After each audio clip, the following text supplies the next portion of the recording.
Instability in our neighborhood is a cause of concern for the country, while also flagging the threat on the western and northern borders.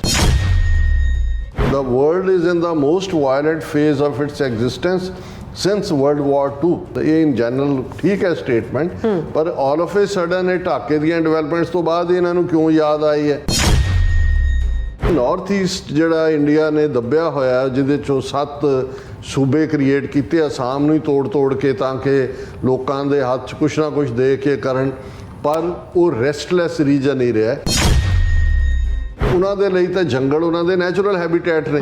ਉਹ ਜਦੋਂ ਭਾਰਤੀ ਫੌਜ ਦੇ ਨਾਲ ਕਿਤੇ ਉਹ ਜਾਣ ਲੱਗੇ, ਕੋਈ ਤੀਰ ਨਾਲ ਮਾਰਤਾ, ਜਾਂ ਹੁਣ ਤਾਂ ਉਹਨਾਂ ਕੋਲ ਅਸਲਾ ਵੀ ਹੈ, ਫਿਰ ਉਹ ਨਿਕਲ ਜਾਂਦੇ ਨੇ ਮਿਆਂਮਾਰ ਨੂੰ, ਬਰਮਾ ਨੂੰ, ਜਾਂ ਜਿਹੜਾ ਉਹਨਾਂ ਦਾ ਚਿਟਾਗੋਂਗ ਹਿਲਸ ਰਾਹੀਂ ਔਰ ਦੂਸਰਾ ਨੈਚੁਰਲ ਹੈਬੀਟੈਟ ਜਾਂ ਲੁਕਣ ਟਿਕਾਣੇ ਨੇ, ਉਹ ਬੰਗਲਾਦੇਸ਼ ਹੈ।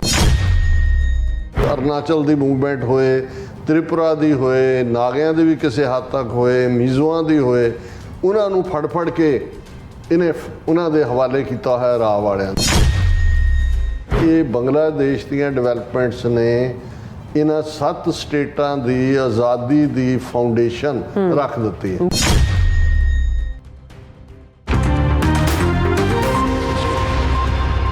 Viewers welcome back to programme. So viewers दूसरे सैगमेंट 'ਚ ਆਪਾਂ ਗੱਲਬਾਤ ਕਰਨ ਜਾ ਰਹੇ ਹਾਂ ਕਿ ਭਾਰਤੀ ਹਾਕਮਾਂ, ਫੌਜ ਅਤੇ ਖੁਫੀਆ ਏਜੰਸੀਆਂ ਵਿੱਚ ਬੰਗਲਾਦੇਸ਼ ਦੀ ਤਬਦੀਲੀ ਨੂੰ ਲੈ ਕੇ ਬੜੀ ਘਬਰਾਹਟ ਮੱਚੀ ਹੋਈ ਹੈ। ਭਾਰਤੀ ਏਜੰਸੀਆਂ ਦਾ ਵੱਡਾ ਫਿਕਰ ਇਹ ਹੈ ਕਿ ਹੁਣ ਭਾਰਤ ਦੇ ਉੱਤਰ ਪੂਰਬ ਦੀਆਂ 7 ਸਟੇਟਾਂ ਵਿੱਚ ਆਜ਼ਾਦੀ ਦੀ ਲੜਾਈ ਭਖੇਗੀ।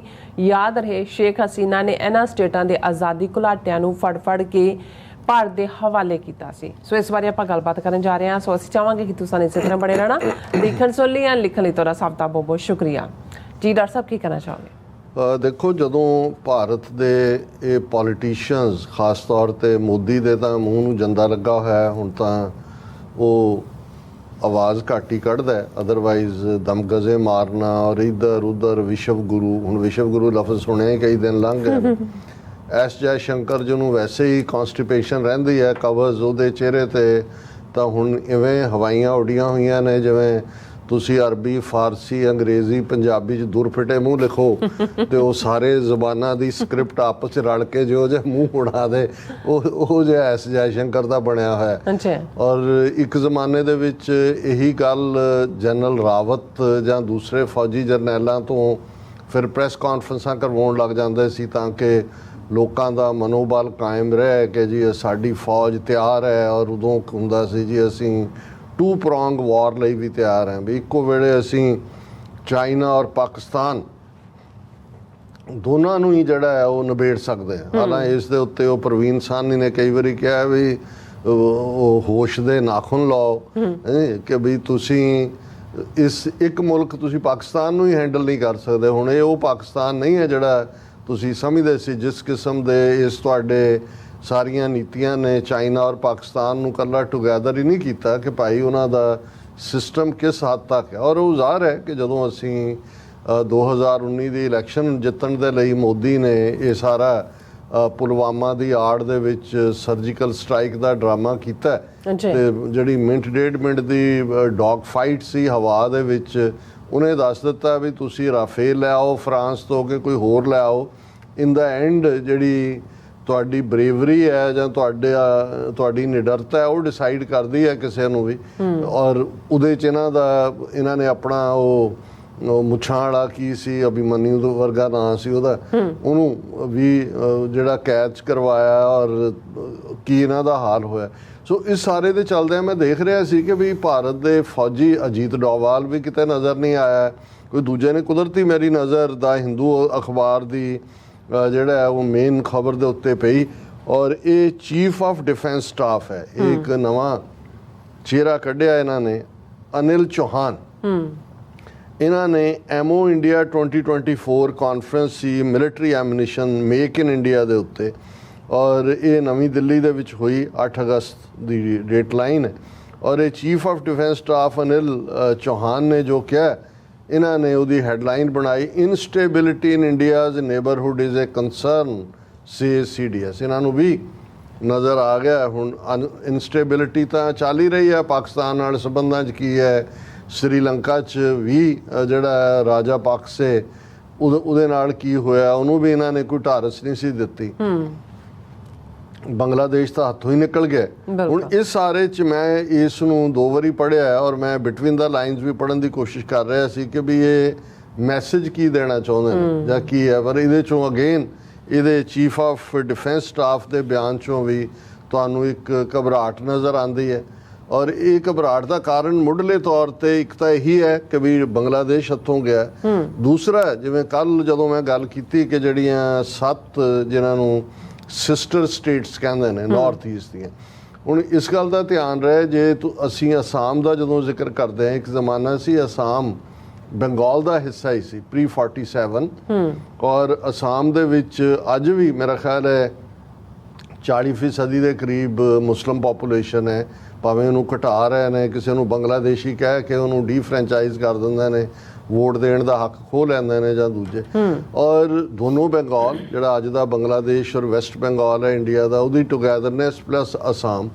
ਤੇ ਜੇ ਤੁਸੀਂ ਨਾਰਥ ਈਸਟ ਦੀਆਂ ਆ ਜਿੰਨੀਆਂ ਸਟੇਟਾਂ ਅਸਾਮ ਚੋਂ ਹੀ ਕੱਢੀਆਂ ਹੋਈਆਂ ਨੇ ਉਹਨਾਂ ਨੇ, ਉਹ ਨਾਗਾਲੈਂਡ ਹੈ, ਮਨੀਪੁਰ ਦੀ ਇੱਕ ਆਪਣੀ ਹੋਂਦ ਰਹੀ ਹੈ ਐਜ਼ ਏ ਜਿਹੜਾ ਡਾਂਸਿੰਗ ਸਟੇਟ, ਔਰ ਦੂਸਰਾ ਉਹਨਾਂ ਦੇ ਡਾਂਸ ਨੂੰ, ਮਨੀਪੁਰੀ ਡਾਂਸ ਨੂੰ ਅੰਗਰੇਜ਼ਾਂ ਨੇ ਇੰਟਰਨੈਸ਼ਨਲ ਲੈਵਲ ਤੇ ਖੜੇ। ਲੇਕਿਨ ਜਿੰਨੀਆਂ ਦੂਸਰੀਆਂ ਕ੍ਰੀਏਟ ਕੀਤੀਆਂ ਨੇ ਉਹਦੇ 'ਚ ਤ੍ਰਿਪੁਰਾ ਹੈ, ਉਹਦੇ 'ਚ ਅਰੁਣਾਚਲ ਪ੍ਰਦੇਸ਼ ਹੈ, ਉਹਦੇ 'ਚੋਂ ਨਾਗਾਲੈਂਡ ਹੈ, ਮਿਜ਼ੋਰਮ ਹੈ, ਇਹ ਸਾਰੇ ਜਿਹੜੇ ਨੇ ਇੱਕ ਸਟੇਜ ਦੇ ਉੱਤੇ ਅਸਾਮ ਦਾ ਹੀ ਹਿੱਸਾ ਸੀ। ਔਰ ਕਿਉਂਕਿ ਇਹਦੇ ਨਾਲ ਜਿਹੜਾ ਨਾਲ ਲੱਗਦਾ ਜਿਹਨੂੰ ਅੱਜ ਮਿਆਂਮਾਰ ਕਹਿੰਦੇ ਨੇ, ਬਰਮਾ ਜੀ, ਮੁਲਕ ਵੀ ਅੰਗਰੇਜ਼ਾਂ ਦੇ ਥੱਲੇ ਸੀ, ਉਹ ਸਿੱਧੇ ਤੌਰ ਤੇ ਸੀ। ਪਰ ਇਹ ਜਿਹੜੀ ਸਾਰੀ ਬੈਲਟ ਸੀ ਨਾਰਥ ਈਸਟ ਦੀ, ਅਸਾਮ ਤੋਂ ਲੈ ਕੇ, ਇਹ ਇੱਕ ਟਰਾਈਬਲ ਬੈਲਟ ਸੀ ਜਿਹਦੇ 'ਚ ਕਬੀਲੇ ਸੀ ਅੱਡ ਅੱਡ, ਜਿਨ੍ਹਾਂ ਦਾ ਆਪਣਾ ਜਿਉਣ ਢੰਗ ਹੈ, ਕਬੀਲਿਆਂ ਦੇ ਆਪਣੇ ਕਾਨੂੰਨ ਹੁੰਦੇ ਨੇ। ਸੋ ਅੰਗਰੇਜ਼ਾਂ ਦੀ ਬਹੁਤੀ ਇੰਟਰਫੇਰੈਂਸ ਨਹੀਂ। ਅਸਾਮ 'ਚ ਦਿਲਚਸਪੀ ਅੰਗਰੇਜ਼ਾਂ ਦੀ ਇਸ ਲਈ ਹੋਈ ਜਾਂ ਬਰਮਾ 'ਚ ਇਸ ਲਈ ਕਿ ਉੱਥੋਂ ਗੈਸ ਨਿਕਲੀ, ਆਇਲ ਨਿਕਲੀ।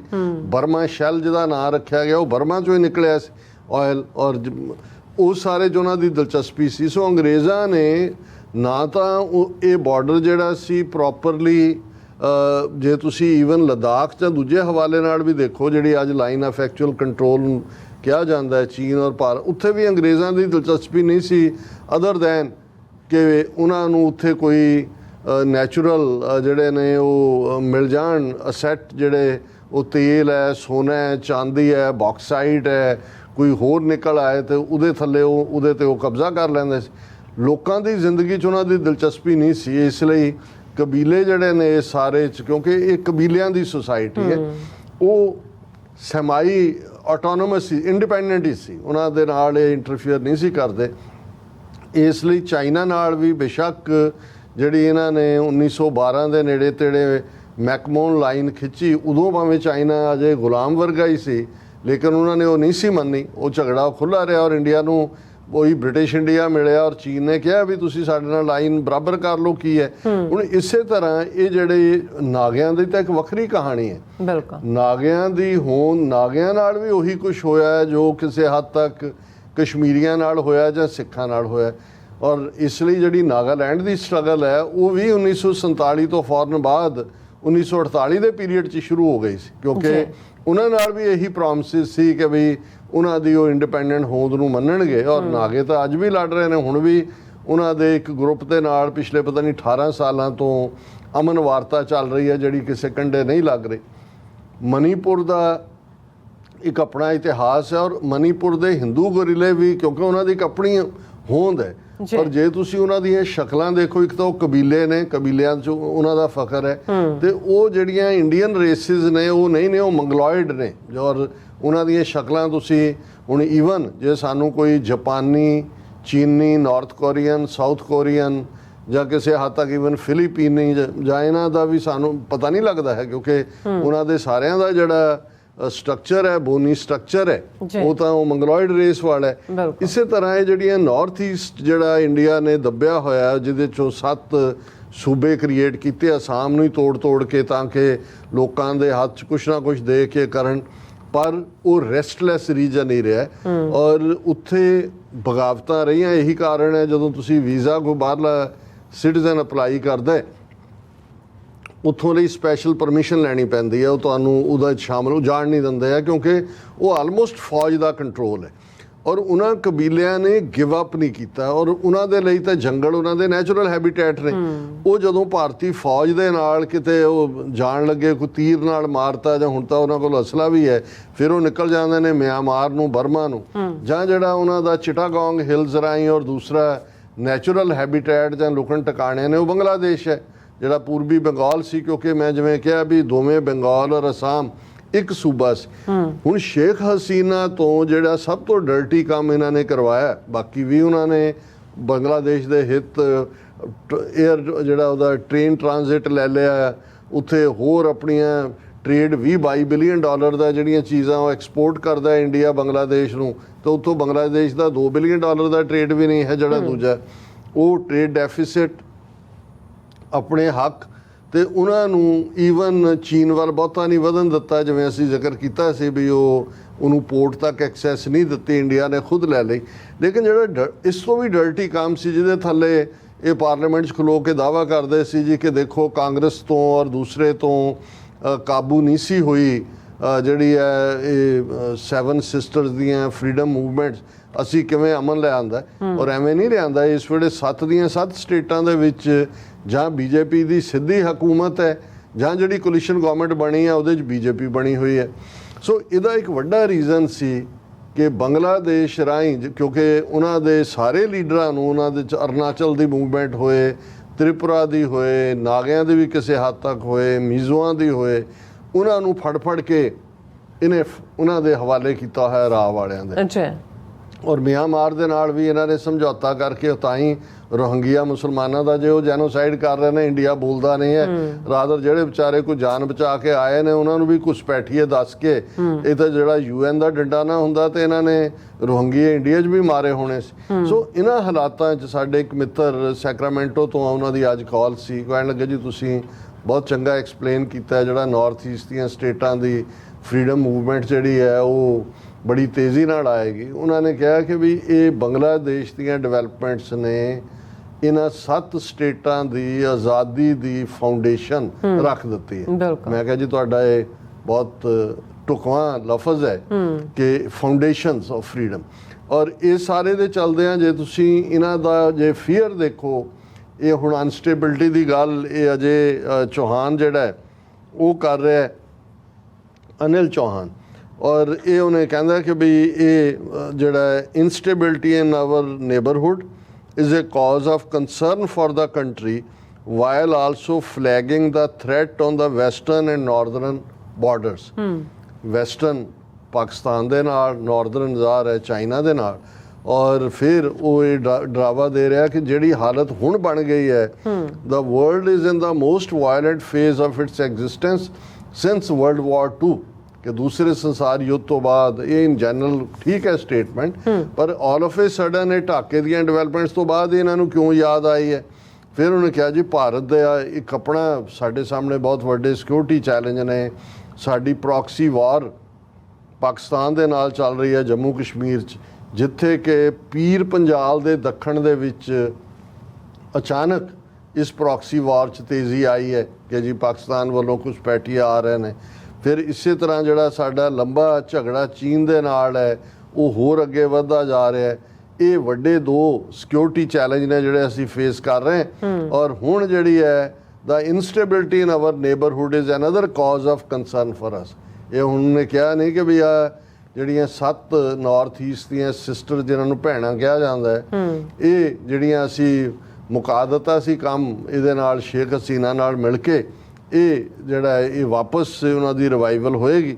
ਫਿਰ ਉਹ ਸੈਲਫ ਸਫੀਸ਼ੈਂਸੀ ਦੀ ਗੱਲ ਕਰ ਰਿਹਾ ਹੈ, ਗਲੋਬਲ ਡਿਸਰਪਸ਼ਨ 4 ਚੁਫੇਰੇ ਹੋ ਰਹੀ ਹੈ। ਔਰ ਉਹਨੇ ਕਿਹਾ ਕਿ ਜੀ ਦੁਨੀਆ ਦੇ ਵਿੱਚ ਬਹੁਤ ਸਾਰੇ ਟਰਬਲਡ ਸਪਾਟ ਨੇ, ਭਾਰਤ ਦੇ ਕੋਲ ਆਪਣੇ ਹਥਿਆਰ ਹੋਣੇ ਚਾਹੀਦੇ ਨੇ, ਆਪਣੀਆਂ ਸਾਡੀਆਂ ਮੈਨੂਫੈਕਚਰਿੰਗ, ਆਤਮ ਨਿਰਭਰ ਭਾਰਤ ਦਾ ਨਾਰਾ ਇਸੇ ਲਈ ਦਿੱਤਾ ਗਿਆ ਕਿਉਂਕਿ ਇਹ ਜਿਹੜੀਆਂ 2 ਥਾਵਾਂ ਨੇ ਖਾਸ ਤੌਰ ਤੇ ਜਿਨ੍ਹਾਂ ਦੇ ਵਿੱਚ ਗਜ਼ਾ ਔਰ ਯੂਕਰੇਨ, ਇਹ ਲੜਾਈ ਜਿਹੜੀ ਹੈ ਇਹ ਅਨਕੰਟਰੋਲੇਬਲ ਹੈ। ਇਸ ਤੋਂ ਇਲਾਵਾ ਲੀਬੀਆ, ਸੀਰੀਆ, ਯਮਨ ਤੇ ਆਰਮੀਨੀਆ, ਉੱਥੇ ਭਾਵੇਂ ਅਮਨ ਹੋ ਗਿਆ ਪਰ ਅਜੇ ਵੀ ਸਿਮਰਿੰਗ ਟੈਂਸ਼ਨਸ ਨੇ, ਕਿਸੇ ਪਾਸੇ ਵੀ ਜਾ ਸਕਦੀਆਂ ਨੇ।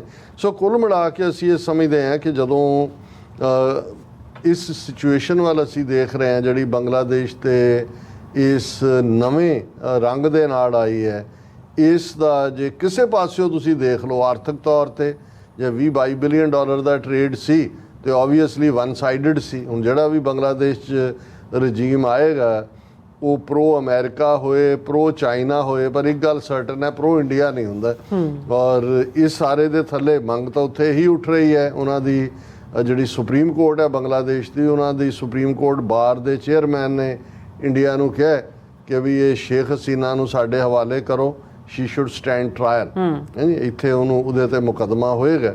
ਸੋ ਹਾਲਾਂ ਮੈਨੂੰ ਇਹ ਲੱਗਦਾ ਕਿ ਮੁਹੰਮਦ ਯੂਨਸ ਸ਼ੁਰੂ ਦੇ ਵਿੱਚ ਸੌਫਟ ਲਾਈਨ ਰੱਖੇਗਾ, ਪਰ ਉਹ ਖੁਦ 84 ਸਾਲਾਂ ਦਾ, ਉਹਦਾ ਰੋਲ ਤਾਂ ਇੱਕ ਇੰਟਰਮ ਗਵਰਨਮੈਂਟ ਵਾਲਾ ਹੋਏਗਾ। ਅਸੀਂ ਵਿਸ਼ ਕਰਦੇ ਹਾਂ ਬੰਗਲਾਦੇਸ਼ ਦੇ ਲੋਕਾਂ ਨੂੰ ਵੀ ਕਿ ਭਾਈ ਉਹਨਾਂ ਨੇ ਹਿੰਮਤ ਦਾ ਹੌਸਲੇ ਦਾ ਮੁਜ਼ਾਹਰਾ ਕੀਤਾ। ਔਰ ਅੱਜ ਹੀ ਇੱਕ ਸਿੰਘ ਜਿਹੜੇ ਕਿ ਪਾਕਿਸਤਾਨ ਦੇ ਗੁਰਦੁਆਰਿਆਂ ਦੇ ਨਾਲ ਦੀ ਦੇਖਭਾਲ ਸੰਬੰਧੀ ਵੀ ਰਹੇ ਨੇ ਔਰ ਉਹਨਾਂ ਨਾਲ ਮੇਰਾ ਰਾਬਤਾ ਹੋਇਆ, ਕਿਉਂਕਿ ਬੰਗਲਾਦੇਸ਼ ਦੇ ਵਿੱਚ ਲਗਭਗ 5 ਇਤਿਹਾਸਕ ਗੁਰਦੁਆਰੇ ਨੇ। ਅਸੀਂ ਉਹਦਾ ਪਹਿਲੇ ਦਿਨ ਵੀ ਜ਼ਿਕਰ ਕੀਤਾ ਸੀ ਕਿ ਢਾਕਾ ਯੂਨੀਵਰਸਿਟੀ ਜਿੱਥੇ ਬਣੀ ਹੈ ਇਹ ਲਗਭਗ 60 ਏਕੜ ਦੇ ਕਰੀਬ ਜ਼ਮੀਨ ਇਹ ਗੁਰਦੁਆਰਾ ਸਾਹਿਬ ਦੀ ਜ਼ਮੀਨ ਹੀ। ਔਰ ਹੁਣ 6-7 ਕਨਾਲ ਦੇ ਵਿੱਚ ਢਾਕੇ ਦੀ ਯੂਨੀਵਰਸਿਟੀ ਕੈਂਪਸ ਦੇ ਵਿੱਚ ਗੁਰਦੁਆਰਾ ਮੌਜੂਦ ਹੈ। ਉੱਥੇ ਜਿਹੜਾ ਉਹ ਗ੍ਰੰਥੀ ਸਿੰਘ ਵੀ ਹੈ, ਪ੍ਰਕਾਸ਼ ਵੀ ਹੁੰਦਾ ਹੈ, ਲੰਗਰ ਵੀ ਹੁੰਦਾ ਹੈ ਔਰ ਉਹ ਸੁਰੱਖਿਅਤ ਹੈ। ਇਸੇ ਤਰ੍ਹਾਂ ਢਾਕੇ ਦੇ ਮੇਨ ਸ਼ਹਿਰ ਦੇ ਵਿੱਚ, ਕਿਉਂਕਿ ਇਹ ਯੂਨੀਵਰਸਿਟੀ ਵਾਲਾ ਵੀ ਗੁਰੂ ਨਾਨਕ ਸਾਹਿਬ ਨਾਲ ਸੰਬੰਧਿਤ ਹੈ ਤੇ ਜਿਹੜਾ ਸ਼ਹਿਰ ਦੇ ਵਿੱਚ ਹੈ ਉਹ ਵੀ ਗੁਰੂ ਨਾਨਕ ਸਾਹਿਬ, ਗੁਰੂ ਤੇਗ ਬਹਾਦਰ ਸਾਹਿਬ ਨਾਲ ਉਹ ਵੀ ਠੀਕ ਹੈ। ਇੱਕ ਮੈਮਨ ਸਿੰਘ 'ਚ ਹੈ ਔਰ ਇੱਕ ਚਿਟਾਗੋਂਗ ਦੇ ਵਿੱਚ ਵੀ ਹੈ ਜਿੱਥੇ ਗੁਰੂ ਨਾਨਕ ਸਾਹਿਬ ਔਰ ਗੁਰੂ ਤੇਗ ਬਹਾਦਰ ਸਾਹਿਬ ਗਏ। ਸੋ ਇਹ ਸਾਰੇ ਟਰਮੋਇਲ ਦੇ ਚੱਲਦੇ ਆ ਔਰ ਉਹਨਾਂ ਨੇ ਕਿਹਾ ਕਿ ਭਾਈ ਜਿਹੜੇ ਈਵਨ ਬੰਗਾਲੀ ਇਲਾਕੇ ਦੇ ਲੋਕ ਜਾਂ ਦੂਜੇ ਸੀ ਉਹਨਾਂ ਨੇ ਵੀ ਆ ਕੇ ਡਿਫੈਂਡ ਕੀਤਾ ਕਿ ਕੋਈ ਨੁਕਸਾਨ ਨਾ ਹੋਏ। ਹਾਲਾਂਕਿ ਅਸੀਂ ਇਹ ਦੇਖ ਰਹੇ ਕਿ ਜਿਹੜਾ ਇੱਕ ਬੜਾ ਵੱਡਾ ਢਾਕੇ ਦੇ ਵਿੱਚ Indira Gandhi cultural centre India ਦੇ ਨਾਲ ਸਾਂਝਾਂ ਦਾ ਬਣਾਇਆ ਹੋਇਆ ਸੀ, ਉਹਨੂੰ ਫੂਕ ਫਾਕ ਕੇ ਉਹਦਾ ਉਹ ਹਾਲ ਕੀਤਾ ਹੋਇਆ। ਉਹਦੇ ਤੇ ਵੀਡੀਓਜ਼ ਚੱਲ ਰਹੀਆਂ ਨੇ ਕਿ ਆ ਉਹਨਾਂ ਨੇ ਇੰਦਰਾ ਗਾਂਧੀ ਕਲਚਰਲ ਬਣਾਤਾ। ਜੇ ਉਹਨਾਂ ਨੇ ਸ਼ੇਖ ਮੁਜੀਬ ਜਿਹਨੂੰ ਬੰਗ ਬੰਧੂ ਸੀ ਉਹਦੇ ਥੋੜੇ ਮਾਰ ਮਾਰ ਕੇ ਉਹਦੇ ਪਰਛੇ ਉਡਾਤੇ ਨੇ ਬੁੱਤ ਦੇ, ਤੇ ਇੰਦਰਾ ਗਾਂਧੀ ਜਾਂ ਦੂਜਾ ਕੀ ਹੈ। ਸੋ ਅਸੀਂ ਇਹ ਸਮਝਦੇ ਹਾਂ ਵੀ ਇਹ ਵੈਸੇ ਜ਼ਿੰਮੇਵਾਰੀ ਹੈ ਗਵਰਨਮੈਂਟ ਦੀ, ਜਿਹੜੀਆਂ ਧਾਰਮਿਕ ਘੱਟ ਗਿਣਤੀਆਂ ਨੇ ਉਹਨਾਂ ਦੀਆਂ ਮਜ਼ਹਬੀ ਥਾਵਾਂ ਵੀ, ਉਹਨਾਂ ਦੀ ਲਾਈਫ ਔਰ ਪ੍ਰਾਪਰਟੀ ਉਹ ਸੁਰੱਖਿਅਤ ਹੋਣੀ ਚਾਹੀਦੀ ਹੈ। ਇਸ ਪਾਰਟ ਨਾਲ ਅਸੀਂ ਸਹਿਮਤ ਹੈ। ਪਰ ਇਸ ਸਾਰੇ ਚੋਂ ਇੱਕ ਸਬਕ ਇਹ ਹੈ ਕਿ ਵੀ ਅਲਟੀਮੇਟਲੀ ਤੁਸੀਂ ਜਿੰਨਾ ਮਰਜ਼ੀ ਜ਼ੁਲਮ ਕਰਕੇ ਇਹ ਸਮਝੋ ਕਿ ਵੀ ਤੁਸੀਂ ਲੋਕਾਂ ਦੀ ਆਵਾਜ਼ ਦਬਾ ਦਿੱਤੀ ਹੈ, ਬੰਗਾਲੀ ਖਲੋਤੇ ਇੱਕ ਹਫ਼ਤੇ ਦੇ ਵਿੱਚ ਇਹਨਾਂ ਸਾਰੇ ਵਰਿਆਂ ਦੀ ਗੇਮ ਬਦਲ ਕੇ ਰੱਖ ਦਿੱਤੀ।